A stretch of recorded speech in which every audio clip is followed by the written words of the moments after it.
Okay, நம்ம இதில் வந்து கோகோனட் ஆயில் ஆட் பண்ணுறோம். நாங்கள் வந்து டயட்டில் இருக்கனால கொஞ்சம் தான் ஆட் பண்ணுறோம். நீங்கள் நிறைய ஆட் பண்ணிங்கன்னா ரொம்ப டேஸ்ட்டாக இருக்கும். நெக்ஸ்ட்டு இந்த எண்ணெய் காய்ஞ்சதுக்கு அப்புறமா நம்ம எக்ஸாஸ்ட் ஃபேன்லாம் போட்டுக்கலாம். அப்புறமா நம்ம கடுகு ஆட் பண்ண போகிறோம். எண்ணெய் காஞ்சிச்சு, கடுகு நல்லா பொரிஞ்சு வரணும். இப்போது நீங்கள் கருவேப்பிலை ஆட் பண்ணிங்கன்னா நல்லா வாசமாக இருக்கும். அப்புறம் கொஞ்சம் பச்சை மிளகாய் ஆட் பண்ணிக்கோங்க.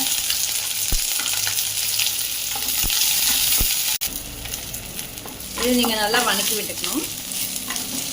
டக்குன்னு வணங்கிடும். ஏதாவது அலுமினியம் கடாய் தானே, நம்ம ஈஸியாக வணங்கிடும். அப்புறம் நீங்கள் கட் பண்ணி வச்சுருக்கிற சின்ன வெங்காயம் போட்டுக்கணும்.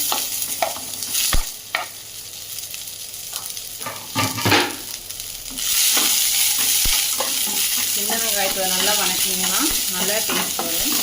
டக்குன்னு அடுப்பு போட்டுட்டிங்கன்னா உங்களுக்கு டேஸ்ட் கம்மியாக இருக்கும். அடுப்பு செல்ல வச்சுக்கோங்க.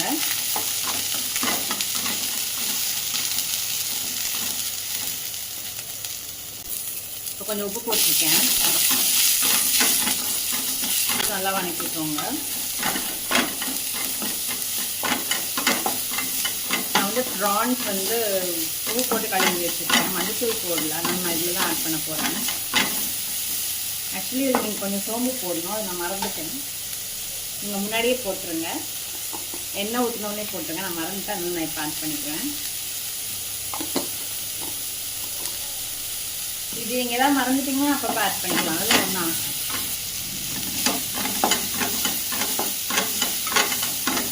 இப்போ பார்த்தீங்களா, அந்த வெங்காயம் எல்லாம் தனித்தனியாக கொஞ்சம் வந்த மாதிரி இருக்குல்ல. இப்போ இதுனாவே அது கொஞ்சம் நல்லா வணங்கிட்டு செஞ்சாலும், ஏன்னா திரும்பி அது வணங்க தானே போகுது. இப்போ நம்ம இதில் கொஞ்சம் டர்மரிக் ஆட் பண்ணிக்கலாம். உங்களுக்கு வந்து ரொம்ப ஒரு குட்டி ஸ்பூனில் 1/4 ஸ்பூன் ஆட் பண்ணிக்கோங்க. உங்களுக்கு ரொம்ப தீர மாதிரி இருந்தால் கொஞ்சம் தண்ணி ஆட் பண்ணிக்கோங்க. ஏன்னா எல்லாமே ரொம்ப தீஞ்சு போகும். கொஞ்சமாக தான் ஊற்றணும்.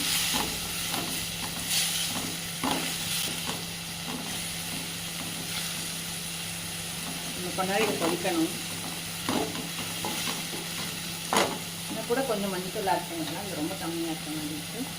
எங்கள் வீட்டில் இருக்கவங்களுக்கு வந்து மஞ்சள் ரொம்ப பிடிக்கும், அதனால நான் கொஞ்சம் அதிகமாக போடுவேன்.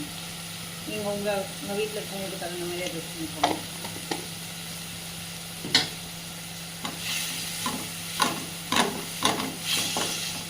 நம்ம தண்ணியும் கொஞ்சம் ஊற்றிக்கலாம், நல்லா பிரச்சனை இல்லை.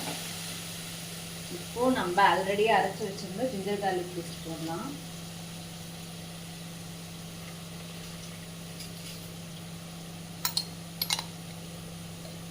நல்லா ஒரு spoon ginger garlic paste. Non veg தானே, ஸோ ஒரு ஸ்பூன் போடுவோம். ப்ரான்ஸ்லாம் ரொம்ப இழுக்காது, 1/4 கிலோ தான் என்கிட்ட இருக்குது, அதனால இவ்வளோ போடுவோம். இதையும் போட்டுட்டு நல்லா வணங்குங்க. இப்போ பார்த்தீங்கன்னா நல்லா இஞ்சி பூண்டு போட்டுட்டு அந்த வாசம்லாம், இந்த பச்சை வாசம்லாம் போயிட்டுருக்கு. இந்த ப்ரான் கிரேவியில் எப்பவுமே நம்ம ரொம்ப தண்ணி ஊற்றக்கூடாது. நானும் ஃபஸ்ட்டெல்லாம் இனிஷியலாக இது இருந்த தப்பு தான் பண்ணுவேன். ஏன்னா நிறைய தண்ணி ஊற்றிட்டா ப்ரான்லேருந்து நிறைய தண்ணி வரும். அது ரொம்ப ஒரு மாதிரி சதன்னு ஆயிரும், கிரேவி மாதிரி இருக்காது. அதனால நம்ம கம்மியாக தான் தண்ணி ஊற்றணும், சிம்மில் வச்சுக்கணும் அடுப்பை. ஸோ இப்போ அடுத்து நம்ம இதுக்கு தேவையான மிளகாப்பொடி போடலாம். நான்லாம் கடையில் வாங்குகிற மிளகாப்பொடி தான் யூஸ் பண்ணுவேன். அதனால் நீங்கள் அதில் வந்து ஒரு ஸ்பூன் போட்டுக்கலாம். 1 ஸ்பூன் மிளகாத்தூள், அப்புறம் மல்லித்தூள். இதுவுமே கடையில் வாங்குகிற மல்லித்தூள் தான். இது வந்து ரொம்ப போடக்கூடாது, சும்மா ஒரு அதுலேருந்து ½ குவான்டிட்டி அந்தளவுக்கு போட்டிங்கன்னா போதும். இப்போ இதையும் நல்லா வணக்குங்க. இதில் வந்து நான் கம்மியாக தான் எண்ணெய் ஊற்றிருக்கேன். உங்களுக்கு வேணும் கொஞ்சம் கொஞ்சம் எண்ணெய் கூட ஆட் பண்ணி வணக்கலாம், அது இன்னும் டேஸ்ட்டாக தான் இருக்கும். ஆனால் நாங்கள் டயட்டில் இருக்கனால நாங்கள் அதை பண்ணல. நான் வந்து தண்ணி தான் ஊற்றி நான் வணக்குவேன்.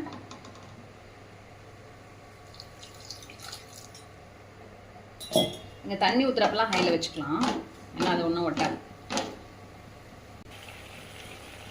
இப்போ நல்லா கொதிச்சிட்ருக்கிறப்போ நீங்கள் வந்து கொஞ்சம் அந்த குட்டி டொமேட்டோவை ஆட் பண்ணிக்கலாம். இது வந்து எப்போ வேணாலும் ஆட் பண்ணிக்கலாம். இப்போ தான் பண்ணணும் அப்போ தான் பண்ணணும்னால நான் வந்து மொத்தமாக எல்லாம் கொதிச்சதுக்கப்புறம் அப்படியே ப்ரான் போட்டு அப்படியே இறக்கிடுவேன். இது வந்து கொஞ்சம் எண்ணெய் பிரிஞ்சு வந்ததுக்கு அப்புறமா ப்ரான் போட்டிங்கன்னா நல்லாயிருக்கும். ஏன்னா ப்ரான் ரொம்ப நேரம் வேகக்கூடாது, ரொம்ப நேரம் வந்துச்சுன்னா ரப்பரி ஆகிடும். ஒரு மேக்ஸ் 5 மினிட்ஸ் தான் அது வேகணும். ஆக்சுவலி இதுதான் எண்ணெய் பிரிஞ்சு வர ஸ்டேஜ். அங்கங்கே நம்ம ஊற்றின எண்ணெய் வந்து நிற்கும். இதுதான் எண்ணெய் பிரிஞ்சு வர ஸ்டேஜ். இப்படி இருக்கிறப்ப நம்ம ஒரு டைம் வணக்கிட்டு நம்ம வச்சுருக்கிற ப்ரான்ஸ் போட்டுடலாம். நீங்கள் கொஞ்சம் டேஸ்ட் பண்ணி பார்த்துக்கோங்க எப்படி இருக்குது உப்பெல்லாம் அப்படின்னு. உங்களுக்கு எது பத்தாத மாதிரி இருக்கோ அதெல்லாம் ஆட் பண்ணிக்கோங்க. 4 கிலோ ப்ரான்னா ரொம்ப கம்மி, ஒரு டைமுக்கு தான் வரும். நீங்கள் டைம் இருக்கிறப்போ நல்லா 1 கிலோ ப்ரான் வாங்கிட்டு நல்லா டீவைன் பண்ணி ஃப்ரீஸ் பண்ணி வச்சுக்கிட்டிங்கன்னா நீங்கள் எப்போ வேணாலும் யூஸ் பண்ணிக்கலாம். நான் இந்த வாரம் அதெல்லாம் பண்ணலை, அதனால எனக்கு டைம் இல்லை.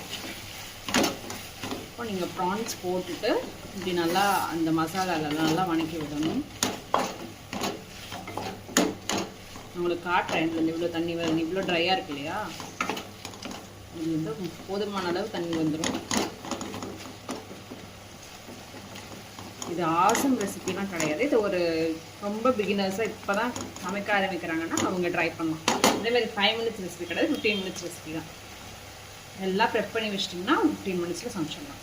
ப்ரான் வேக 5 நிமிஷம், மீதி தக்காளி வெங்காயம்லாம் வணங்கிறதுக்கு 5 நிமிஷம். தேங்காய் எண்ணெயில் பண்ணிங்கன்னா உங்களுக்கு கேரளா ஸ்டைல் டேஸ்ட் வரும். நான் சொன்னதில்ல நிறைய தண்ணி வரும், நீங்கள் பாருங்கள் எவ்வளோ தண்ணி வந்திருக்கு. ஸோ உங்களுக்கு இதுவே இதாக இருக்கும். இதில் இன்னும் நம்ம மேலே வந்து டாப்புக்கு தேங்காய் பால் வரை ஊற்றுவோம், அதுக்கான அதுவும் வந்து சரியாயிடும் கன்சிஸ்டன்சிக்கு. அதனால தான் நான் சொன்னேன் அவ்வளோ தண்ணி ஊற்றாதீங்க அப்படின்னு சொல்லிட்டு. இதெல்லாம் அந்த ப்ரான்லாம் அப்படியே குட்டியாகி சுருங்கிடும். ஸோ அப்போ தான் அது நல்லாயிருக்கும். யூஸ்வலி சின்ன ப்ரானாக வாங்க ட்ரை பண்ணுங்கள், சின்ன ப்ரான் தான் டேஸ்ட்டாக இருக்கும். லிங்கிட்லலாம் அவங்க இவ்வளோ தான் கொடுப்பாங்க. இப்போ ஒரு 5 மினிட்ஸ் ஆகிடுச்சு. இப்போ வந்து நான் இந்த பிளிங்கிட்டில் வாங்கின கோகனட் மில்க் இருக்குல்ல இதுதான் ஆட் பண்ண போகிறேன். நான் வந்து எடுக்கல பால், என்னென்னா நீங்கள் தேங்காயில் வந்து ஃபஸ்ட்டு பால் எடுத்திங்கன்னா நல்லாயிருக்கும். இது வந்து ஃபுல்லாலாம் அது கோகனட் மில்க் கிடையாது, 17% தான் கோகனட் மில்காக. இதெல்லாம் மீதியெல்லாம் கெமிக்கல்ஸ் தான், ப்ரிசர்வேட்டிவ்ஸ் தான். பட் எனக்காவது எமர்ஜென்சிக்கு நீங்கள் யூஸ் பண்ணலாம். நான் இவ்வளோ தான் யூஸ் பண்ணியிருக்கேன், இதெல்லாம் ரொம்ப ஹை கேலரி அதனால். ஆனால் ஒரு க்ரீமி டெக்ஸ்சர் வரும். ஒரு 5 மினிட்ஸ் கழிச்சிட்டு நீங்கள் இதை போட்டுட்டு கொஞ்சம் நல்லா வணக்கி விடுங்க. நாங்கள் 2 பேர் தான் சாப்பிட போகிறோம், அதனால் எங்களுக்கு இந்த கிரேவியே போதும். நீங்கள் வந்து இந்த gravy can serve it with chapati, rice, அப்பம், இடியாப்பம், இந்த மாதிரி எல்லா இது கூடயுமே இது நல்லா போகும்.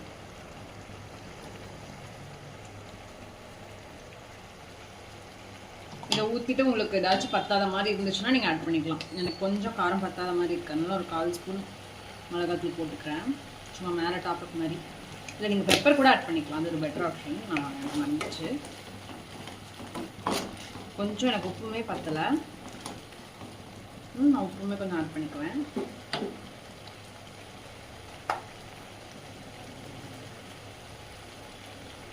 ஒரு 1/2 ஸ்பூன். அவ்வளோதான். நீங்கள் ரொம்பலாம் வேக விட்டிங்கன்னா ரொம்ப மாதிரி ஆயிடும். அதனால் நீங்கள் கரெக்டாக ஒரு 5 to 6 மினிட்ஸில் ஆஃப் பண்ணிடுங்க. ஏன்னா அதுக்கப்புறமும் கடாயில் இருக்கிற ஹீட்டில் அது மாதிரி நல்லா தான் இருக்கும். லாஸ்ட்டாக வந்து நீங்கள் கொரியாண்டர் போட்டு கார்னிஷ் பண்ணிடணும். கொத்தமல்லி கொஞ்சம் சாப் பண்ணி வச்சுருந்தீங்கன்னா போட்டுட்டு முடிச்சிடணும், அவ்வளோதான். இது உங்களுக்கு கிரேவி கன்சிஸ்டன்சிலே இருக்கும். இதுலேயே எண்ணெய் பிரிஞ்சு வரும், உங்களுக்கு நல்லா பார்த்தீங்கன்னா தெரியும், அங்கங்கே பிரிஞ்சு வரும் எண்ணெய், அது உங்களுக்கு தெரியும்.